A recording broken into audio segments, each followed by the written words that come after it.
One guy literally had a brain hanging out of his head and they had to put it back in and he's fine. They say he's a little off, but he was a little off before, so I'm not sure if it was the brain thing or if that's just him.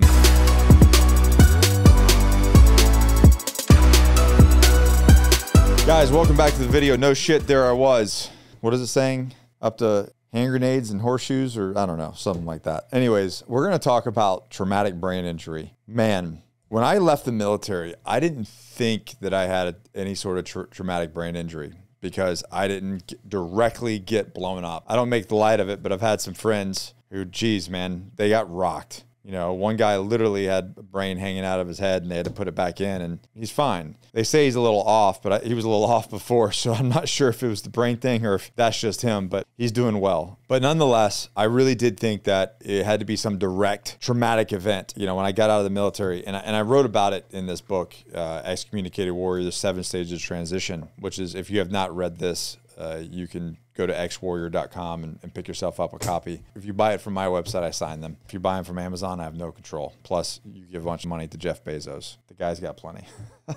So nonetheless, when I got out, I didn't really think that I had anything. They didn't even rate me for anything. And then, you know, about a year and a half later, I'm having all these issues. You know, and a friend of mine, I talk about it in the book, a friend of mine's like, hey, have you ever had your blood tested? I said, you know, well, yeah, like normal. He's like, no, your hormones. Because I think you're dealing with low T. And I was like, well, no. And so, you know, I was thinking, you know, the typical thing like post-traumatic stress, whatever, just the blues of getting out. I get a hormone test, 28-panel blood test, what we do with core, and I'm like at a 91. How is that? I'm 31 years old, just left special operations. I mean, it's absolutely insane. Well, shortly after that, I go down to Soft Care Coalition conference, and I meet this guy, and he just gives this like amazing like presentation on traumatic brain injury and the work that they're doing in Texas at this brain clinic. And I'm like, wow, I was like, this is, and I'm working, you know, I'm helping veterans at the time. So I'm like, this would be a great resource for veterans. So I go through the motions and I fill this thing out and they call me and they're like, hey, I think they called me on like a Thursday or Friday. And they're like, hey, we have a spot for you. We really think based off your questionnaire, we really think you should come on, you know, show up on Sunday night and then start treatment on Monday. And it was they had a grant and they were taking care of veterans, and a beautiful thing, and they served a lot of veterans. They're probably still taking care of guys now. And I was like, oh, no, you got me confused.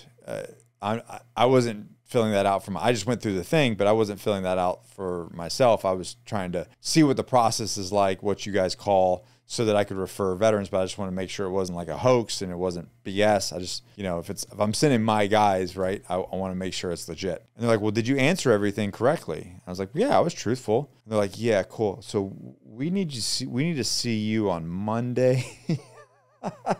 So nonetheless, come to find out, and you know, back and forth with them, and finally I did go to a 2-week inpatient brain clinic, and what I learned was it's not necessarily about this one dramatic instant. And I'm talking to the neurologist there, and he goes, I'm the typical veteran. I'm not injured. I got all my limbs. Like, what do I have to complain about? Even though I was like having the worst time of my life. Suicidal, that's in the book as well. So I'm in a really dark spot, right? And so he starts communicating with me. He's like, okay, so, and he had been treating a lot of special operators in the past. So he had worked with a bunch of SEALs. He had worked with a bunch of my guys, you know, Green Berets, etc. And he goes, well, how many flashbangs went off at your feet through the course of your career? I just like laughed. I'm like, I don't know. He's like, I know. I'm making a joke. I was like, I have no idea. He goes, how many parachute openings? I told him, I think at the time it was like 200 and something, parachute, which is not even a lot comparatively. And then, you know, he goes on like claymores and being in a Humvee with the 50 cal shooting overhead. How many AT-4s you shot? And I remember this one time. This is actually in the book. Myself and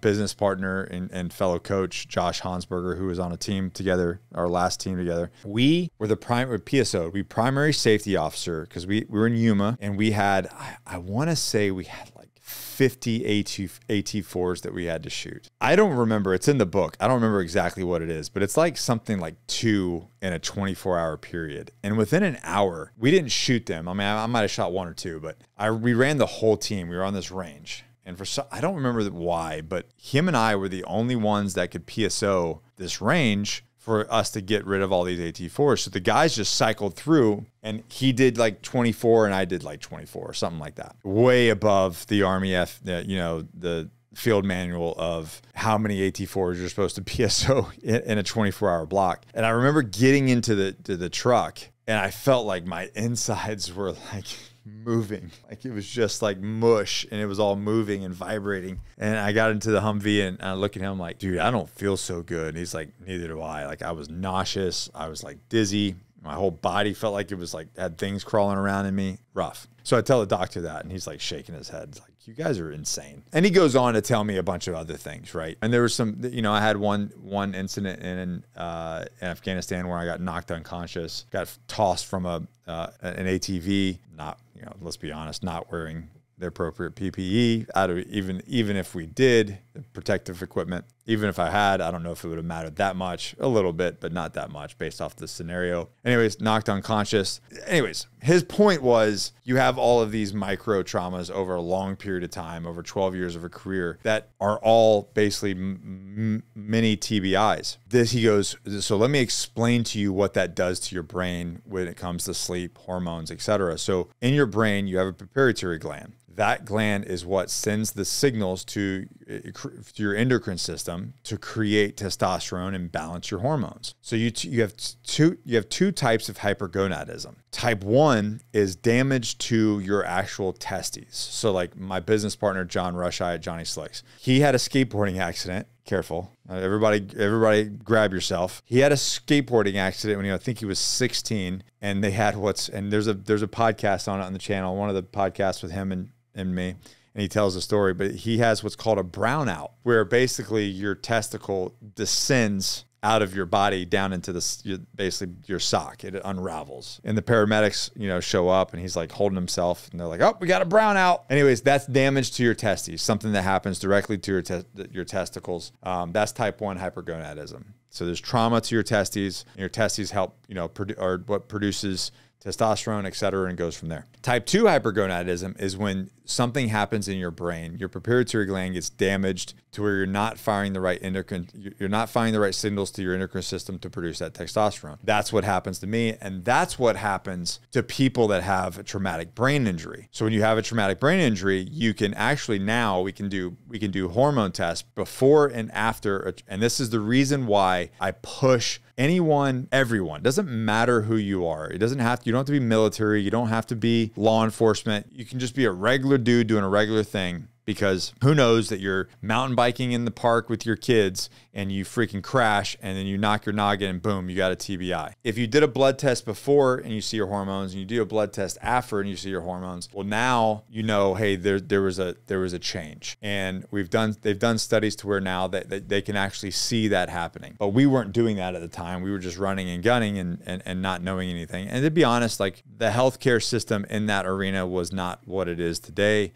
We've learned a lot over the last 20 something years. And unfortunately, that's what it takes, right? It takes a bunch of people getting hurt for the studies and the doctors to pour into this to, figure out how to treat people and to solve these issues. Just like prosthetics, today are a million times better they were in 2000. Why? Because a lot of dudes lost a lot of limbs, unfortunately. But out of hardship comes innovation, and innovation, solves problems. So, but the reason why I bring this up is a lot of different reasons. One, I don't like seeing people not have solutions to problems. Right. And I know how I felt, in this book. I know how I felt at the beginning of the story when I did not know what was wrong. Right. And here I am having to be my own advocate. And I challenge all of you that you have to be your own advocate. And if the VA is not going to take care of you, or the doctor's not going to take you, go see someone else. They fucking work for you. It's not the other way around. And this is the reason why me being a manager partner at Core Medical Group is so crucial, because of the amount of people that we've helped and solved problems. One of the big stories, and the reason why I wear this necklace, is because a guy like Luke Kennedy, who was on, I want to say it was episode 93. He was an undercover FBI agent, came out of that due to the same issues, intended to take his own life, planned it, got a copy of this book, read my story, got with Core Med, and it completely changed his life. Now he's a dear friend. And he brought this back from Nepal for me, from the base camp of Everest. So I wear it now as a memory of how you can make impact on people that you have no idea. Like, your influence on people is stronger than you believe. And so it's a daily reminder for me to keep doing what I'm doing. But anyways, if for some chance that you've been, you were a fighter, you've got knocked in the head, you've parachute open, whatever it is, doesn't matter. Get your freaking blood checked and manage those symptoms, and don't let anybody push you off. And they will. They'll be like, oh, you're fine, or you're just aging, or you're just this. And that's any of those replies is subpar. And no one is going to take care of you better than you. So you have to be your own advocate and find people who give a shit. I give a shit. Core Med gives a shit. Dr. Randall, who's in this book, talking about the brain clinic, he gave a shit.